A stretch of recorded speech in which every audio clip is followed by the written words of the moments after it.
Hello, it's Kevin here again. So this is going to be video number 3 for essay task number 2.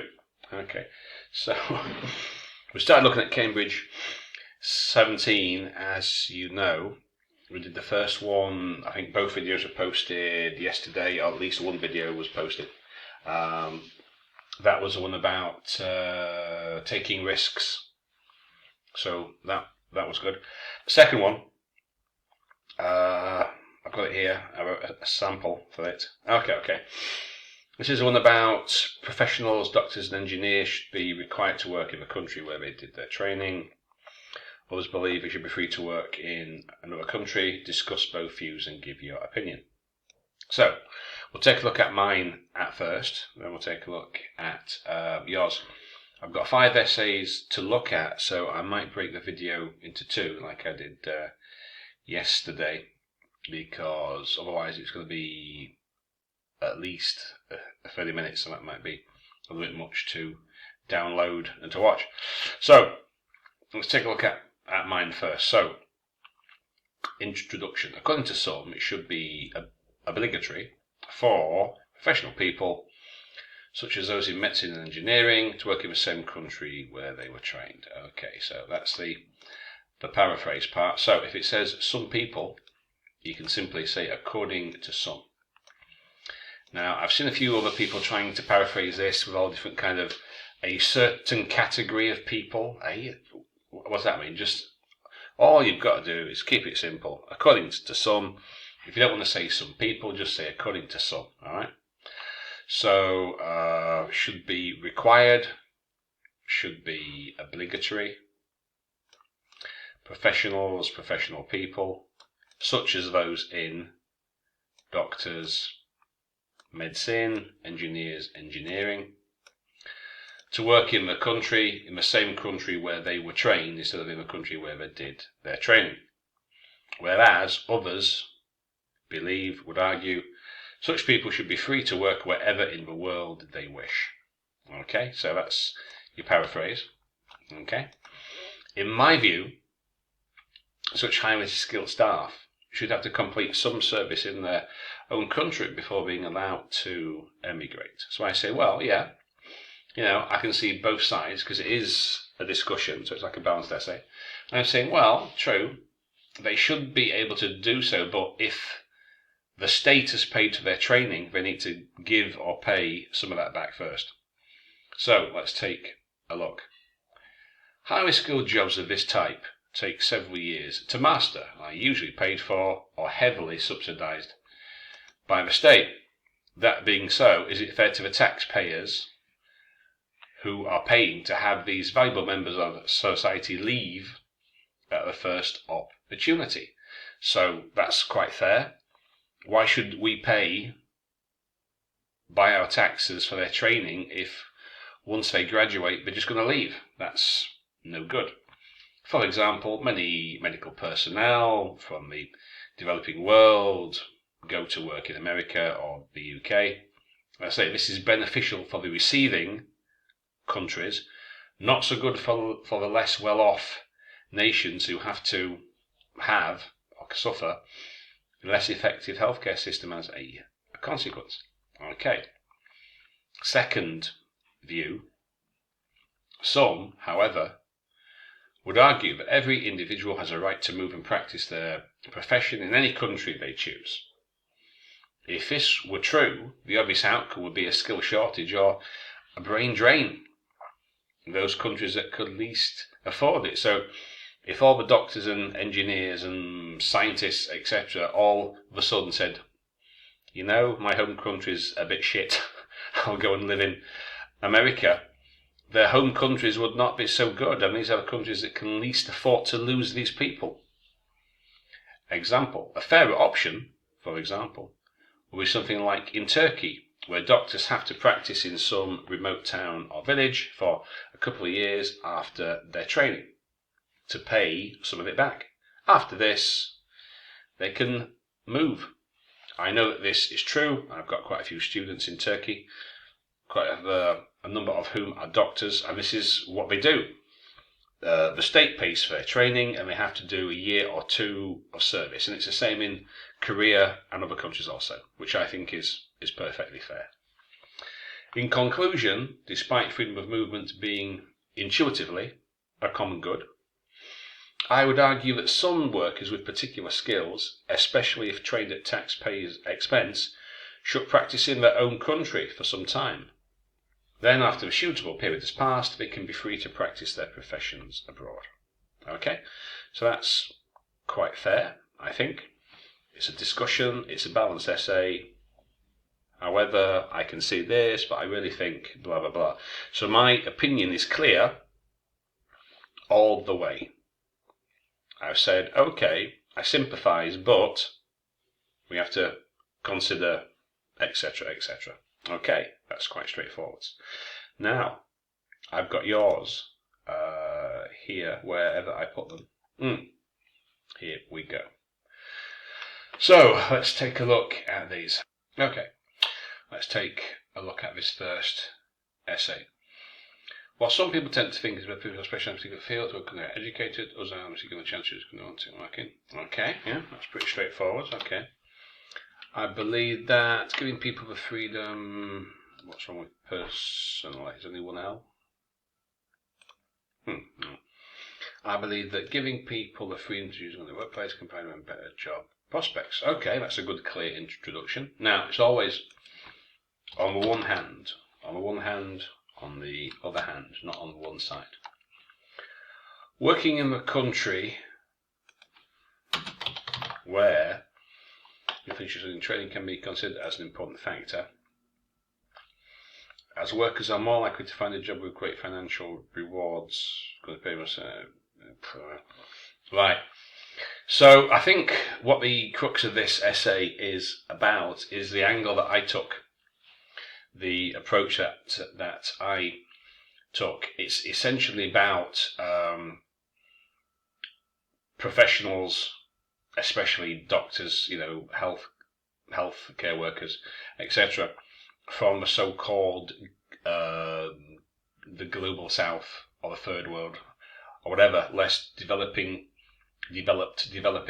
parts of the world, moving to the so-called developed West. I think this is what this essay is essentially talking about. Why should they be required to work in the country where they did their training? Well, usually because the state has paid. And if it's a poorer country, they can't afford to be spending thousands and thousands on training doctors, for example, if once they've finished or graduated, they immediately leave to go and work in the West. I think this is what this essay is talking about. So this here, workers more likely to find a job with great financial rewards. Well, that's not necessarily true, is it? But again, if your country is a poor or poorer one, then you're not likely to get a job with great financial rewards in your country if it's a poor country, So that doesn't actually work, because colleges introduce educated students to the company's job. It's going to be standards introduced by universities. Again, I think I kind of see what you mean to some extent, but again, it's missing the point. That's not really what this essay is about. Moreover, employees are more familiar with the condition of the country where they've done their study. For instance, Indian workers, again, missing the point. What does that example have to do with anything? Indian workers, if they went to live in America, the Americans would train them in the job that they were doing. So how would it result in lower productivity? It's not as if Indians just arrive in America, go straight into work without any kind of training. So again, I think this paragraph misses the point. On the other hand, being employed in another country provides people more job opportunities, more job vacancies in other countries. Not necessarily so. Again, workers can choose the most suitable job and experience qualifications. Again, I think this misses the point. Some organisations are looking at people who are educated in Mexican countries from other countries, and they would promote their workforce regularly, would choose another country in order to... So, yeah, this is just going round and round. It's a bit of a circular argument here. It's not really spelling anything out. Job satisfaction. Well, again, a little bit vague, and you don't say anything about that in the essay. Job security is not the same as job satisfaction. You can have a secure job that's a bit shit, or you can have a less secure job with higher job satisfaction, so they're not mutually inclusive. So I think this essay, it's not bad, but it misses the point to quite some extent. Okay, let's see what we've got for the next one. Now, skilled is not the same as skillful. Use your dictionary and you'll see. Tend to emigrate.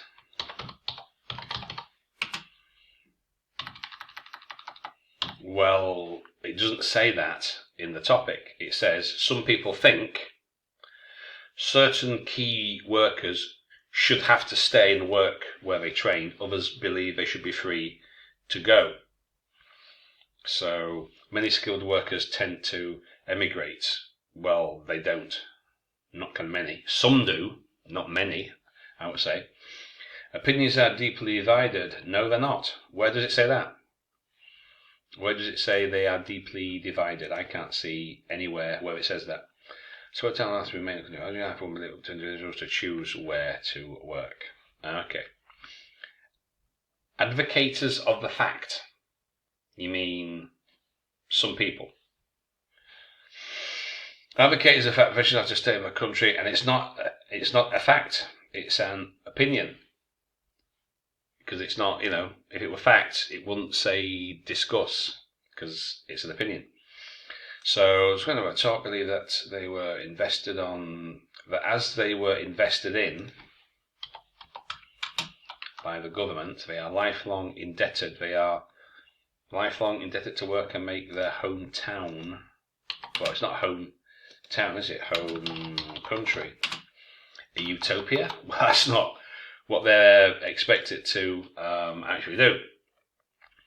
So this should be required to work. It doesn't say how long for. Maybe it could be some short period of service, or maybe not. A utopia? I don't think it actually says that in the topic. Getting scholarships in top-ranked universities, where does it say that? Where does it say anything about getting a scholarship? Most doctors might not get into a top-ranked university. They might just go to a normal medical university.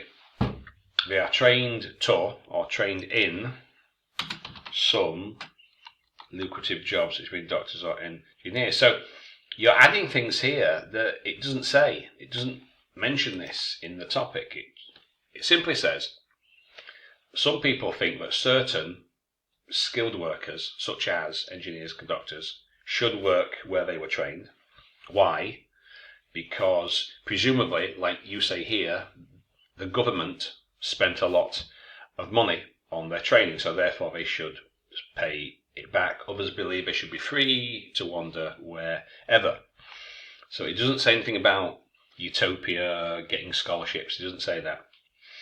Immigration influx of trained, well, influx means coming in. You mean outflow.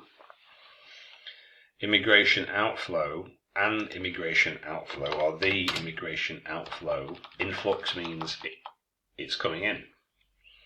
Outflow of trained professionals can have a knock-on effect on the country, yeah. Brain drain is a prime example. A valuable source of countries have to compensate for it by making their place an easier place to live. That doesn't make sense either. So you're saying outflow has a knock-on, brain so drain. They have eaten valuable, so they have to compensate. But if they haven't left, what do they have to compensate for? So compensate for what? For the training? So you need to be clearer about what you are talking about in that paragraph. Proponents of workers' immigration are of the opinion that anyone is entitled to decide the place where pursue their career trajectory.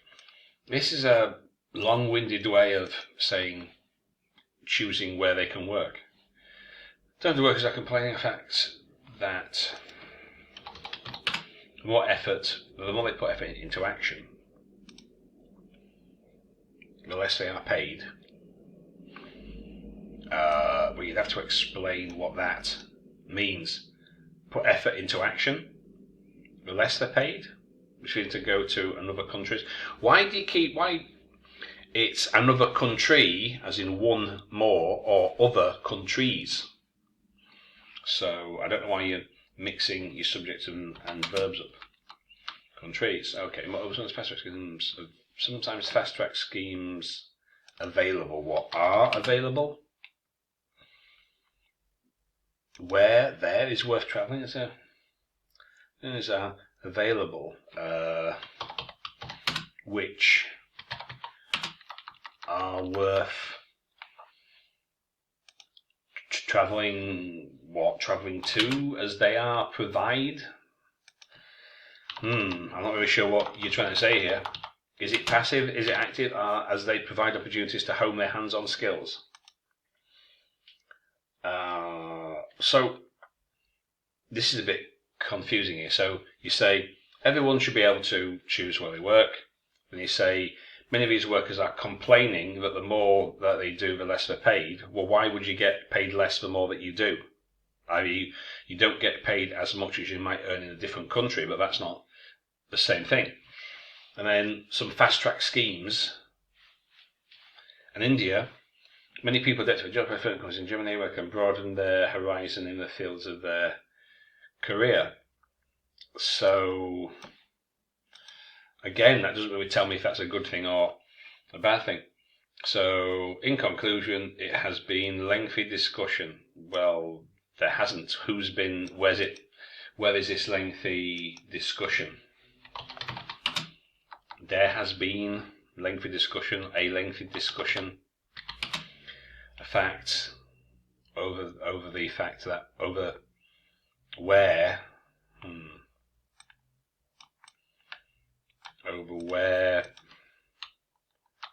professionals can land their job. You mean can work? What the opponents of working overseas overlook is that this is a personal decision, or a personal decision, which affects by the mindset it goes into. It's supposed to say about it country no longer provides them with. Okay, well, right. So, what country, what opportunities. We've got a specific example here. I don't know if it actually works. And this one here, brain drain. So it's a little bit vague. If you compare it to mine, you can see mine's a little clearer, I think. Okay, so I'm going to stop this now because I've got to process it and I've got my lesson starting in a bit. So I'll do part 2 a little bit later in the day. I've still got 3 essays. I see 2. I've still got 3 essays to take a look at. So I'll finish this for now. I'll put mine back on the screen so you can pause it and read it later. So you can see. Just keep it clear and simple. That's all that you need. Okay? I'll slowly scroll up. And I'll leave it and finish it there. So I'll be back a bit later with part 2 of Cambridge 17 essay from test 2. So I'll see you later.